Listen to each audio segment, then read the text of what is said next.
जब जुल्फकार अली भुट्टो को फांसी दी जाने लगी तो उन्होंने जल्लाद से कहा कि फंदा खींचो, यानी फिनिश इट।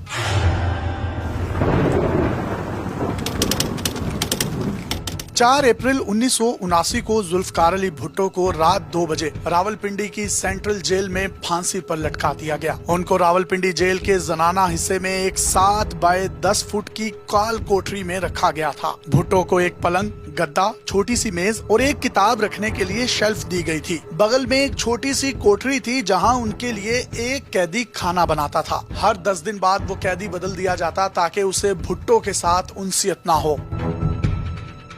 जुल्फकार अली भुट्टो की जिंदगी पर किताब लिखने वाले मुसन्निफ सलमान तासीर, जो कि साबिक गवर्नर पंजाब भी थे और जिनका कत्ल कर दिया गया था, अपनी किताब भुट्टो में लिखते हैं कि शुरू के दिनों में भुट्टो जब वॉशरूम जाते थे तो एक सिक्योरिटी गार्ड वहां भी उनकी निगरानी करता था। भुट्टो को ये बात इतनी नापसंद थी कि उन्होंने तकरीबन खाना पीना बंद कर दिया था ताकि उन्हें वॉशरूम जाने की जरूरत ही ना पड़े। कुछ दिन के बाद इस तरह की सख्त निगरानी बंद कर दी गई थी और उनके लिए कोठरी के बाहर अलहदा एक वॉशरूम बनवा दिया गया था। भुट्टो को जेल के अंदर पढ़ने की आजादी थी। आखिरी दिनों में वो चार्ल्स मिलर की खैबर, रिचर्ड निक्सन की स्वानह उमरी, जवाहरलाल नेहरू की डिस्कवरी ऑफ इंडिया और सदीक सालक की विटनेस टू सरेंडर का मुतालिया कर रहे थे। पंजाब हुकूमत के जल्लाद तारा मसीह को भुट्टो को फांसी देने के लिए लाहौर से खसूसी तौर पर बुलाया गया था। जल्लाद तारा मसीह का ये काम जद्दी पुश्ती पेशा था। उनका खानदान महाराजा रंजीत सिंह के जमाने से फांसी देने का काम कर रहा था। उस वक्त भुट्टो को फांसी देने वाले जल्लाद मसीह की तनख्वाह 375 रुपए माहाना थी और हर फांसी देने पर उनको 10 रुपए इजाफी तौर पर दिए जाते थे। जेल में रहते हुए भुट्टो मुसलसल अपने मगी। एक बार जब जेल के अंदर डॉक्टर नियाजी एक लालटेन की रोशनी में उनके दांतों का मुआयना कर रहे थे तो भुट्टो ने उनके साथ मजाक किया कि तुम भी मेरी तरह से बदकिस्मत हो, तुम्हारे क्लिनिक में एक हसीन लड़की तुम्हारी मदद कर रही होती है और यहाँ मदद करने के लिए तुम्हें एक कैदी मिला है। बेनजीर भुट्टो 2 अप्रैल 1979 की सुबह अपने बिस्तर में लेटी हुई थी। तभी अचानक उनकी वालदा नुसरत भुट्टो कमरे में चिल्लाती हुई दाखिल हुई और कहने लगी, पिंकी, घर के बाहर जो फौजी हैं वो कह रहे हैं हम दोनों को आज ही तुम्हारे वालिद से मुलाकात करने जाना पड़ेगा। इसका मतलब क्या है? बेनजीर अपनी किताब डॉटर ऑफ ईस्ट में लिखती हैं कि मुझे इसका मतलब पता था, मेरी वालदा को भी मालूम था, लेकिन हम दोनों इसको कबूल नहीं कर पा रहे थे। उसका एक ही मतलब था कि जियाउल हक मेरे वालिद को कत्ल करने के लिए तैयार थे। नुसरत और बेनजीर भुट्टो को एक शेवलेट कार में रावलपिंडी जेल लाया गया। तलाशी के बाद दोनों माँ बेटियों को भुट्टो के साथ मिलवाया गया। भुट्टो और माँ बेटियों के दरमियान तकरीबन जेल में 5 फुट की दूरी रखी गई थी। बेनजीर लिखती हैं कि मेरे वालिद ने पूछा था कि घर वालों से मुलाकात के लिए उन्हें कितना वक्त दिया गया है। जवाब आया कि सिर्फ आधा घंटा। मेरे वालिद ने कहा कि लेकिन जेल के कवानीन के मुताबिक फांसी से पहले खानदान वालों से मुलाकात के लिए 1 घंटा मिलता है, लेकिन अहलकार ने जवाब दिया कि मुझे ऐसी ही हिदायत मौसूल हुई है कि आपको 30 मिनट से ज्यादा टाइम नहीं देना। वो जमीन पर एक गद्दे पर बैठे थे क्योंकि उनकी कोठरी से उनका मेज, कुर्सी और पलंग हटा दिए गए थे। बेनजीर मजीद लिखती हैं कि जुल्फकार अली भुट्टो ने मेरी लाई हुई किताबें और मैगजीन मुझे वापस कर दी थी। मेरे वालिद ने मुझसे कहा था कि मैं नहीं चाहता कि मेरे मरने के बाद वो लोग इन्हें हाथ लगाएं। उन्होंने मुझे उनके वकील के दिए हुए कुछ सिगार भी वापस किए। वो कह रहे थे कि मैंने शाम के पीने के लिए एक सिगार बचा कर रखा हुआ है। उन्होंने शालीमार कोलोन की एक शीशी भी अपने पास रखी थी। वो मुझे अपनी शादी की अंगूठी दे रहे थे, लेकिन मेरी वालदा ने उन्हें रोक दिया, जिस पर भुट्टो ने कहा कि अभी तो इस अंगूठी को मैं पहन लेता हूं, लेकिन मेरे बाद इस अंगूठी को बेनजीर भुट्टो को दे देना।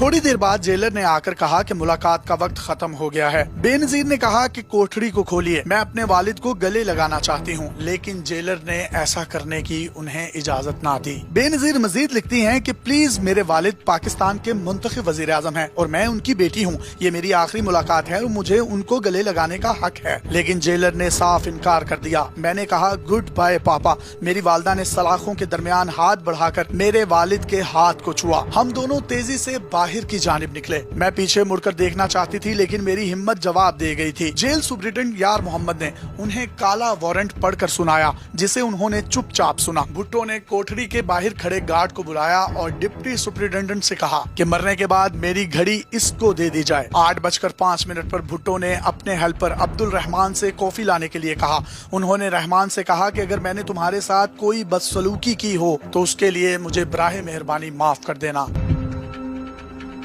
सुप्रीम कोर्ट में उनकी रहम की अपील मुस्तरद किए जाने के बाद भुट्टो जिस रेजर से शेव किया करते थे उसको वापस ले लिया गया था, क्योंकि खदशा था कि भुट्टो इससे अपना गला या जिस्म के किसी भी हिस्से को नुकसान पहुंचाकर खुदकुशी न कर लें। सलमान तसीर लिखते हैं कि भुट्टो ने कहा, मुझे दाढ़ी बनाने की इजाजत दी जाए, मैं मौलवी की तरह इस दुनिया से नहीं जाना चाहता। 9:55 पर उन्होंने अपने दांतों में ब्रश किया, चेहरा धोया और बाल बनाए। इसके बाद वो सोने चले गए। रात 1:30 बजे उन्हें उठाया गया। वो हल्के बादामी रंग की शलवार कमीज पहने हुए थे। जेल एहलकारों ने कपड़े तब्दील करवाने पर जोर नहीं दिया। जब सिक्योरिटी एहलकारों ने उनके हाथ पीछे बांधने की कोशिश की तो भुट्टो ने फौरी तौर पर सख्त मुजाहमत और मुखालफत की। आखिरकार उन्होंने जबरदस्ती उनके हाथ रस्सी से बांध दिए। इसके बाद उन्हें एक स्ट्रेचर पर लटाकर तकरीबन 40 गज की दूरी पर ले जाया गया। सलमान तासीर मजीद लिखते हैं कि इसके बाद भुट्टो स्ट्रेचर से खुद उतर गए और फांसी के फंदे तक खुद चल कर आए। जल्लाद ने उनका चेहरा काले कपड़े से ढांप दिया। भुट्टो के पैर बांध दिए गए। जैसे ही 2:04 पर मजिस्ट्रेट बशीर अहमद खान ने इशारा किया, जल्लाद तारा मसीह ने लीवर खींचा। भुट्टो के आखिरी अल्फाज थे, फिनिश इट, यानी फंदा खींचो।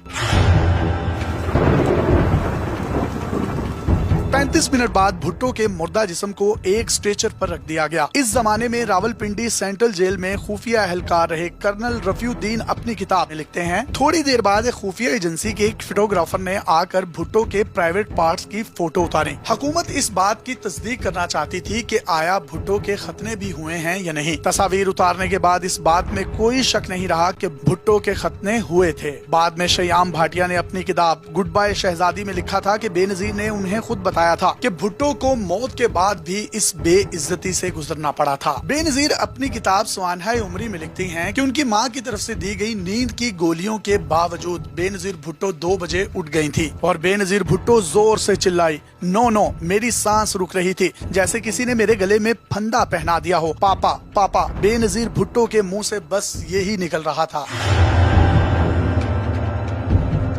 सख्त गर्मी के बावजूद बेनजीर भुट्टो का जिस्म कांप रहा था। चंद घंटों के बाद सेंट्रल जेल के असिस्टेंट जेलर इस घर में गए जहां नुसरत और बेनजीर भुट्टो को नजरबंद किया गया था। उसे मिलते ही बेनजीर के पहले अल्फाज थे, हम वजीर आजम के साथ चलने के लिए तैयार हैं। जेलर का जवाब था कि भुट्टो साहब को तदफीन के लिए ले जाया जा चुका है। बेनजीर लिखती हैं, मुझे लगा जैसे किसी ने मुझे घूंसा मारा हो। मैंने चिल्लाकर कहा, आप उन्हें इनके अहले खाना के बगैर तदफीन के लिए कैसे ले जा सकते हैं। इसके बाद जेलर ने भुट्टो की एक बेनजीर को सौंपी। बेनजीर लिखती हैं, उसने मुझे पापा की शलवार कमीज दी जो पापा ने मरने से पहले पहन रखी थी। इस शलवार कमीज से शालीमार कॉलोन की खूबसूरत खुशबू भी आ रही थी। फिर असिस्टेंट जेलर ने बेनजीर भुट्टो को एक टिफिन बॉक्स भी वापस किया जिसमें भुट्टो को पिछले 10 दिन से लगातार खाना पहुंचाया जा रहा था, लेकिन भुट्टो साहब वो खाना खाते नहीं थे। असिस्टेंट जेलर ने भुट्टो का बिस्तर और चाय का कप भी मुझे दिया। मैंने पूछा, उनकी अंगूठी कहाँ है? जेलर ने पूछा, उनके पास अंगूठी भी थी क्या? फिर उसने झूले में से अंगूठी तलाश करने का ड्रामा किया और फिर अंगूठी मुझे पकड़ा दी। वो जेलर बार बार कह रहा था कि उनकी आखिरत बहुत पुरसकून थी। मैंने सोचा,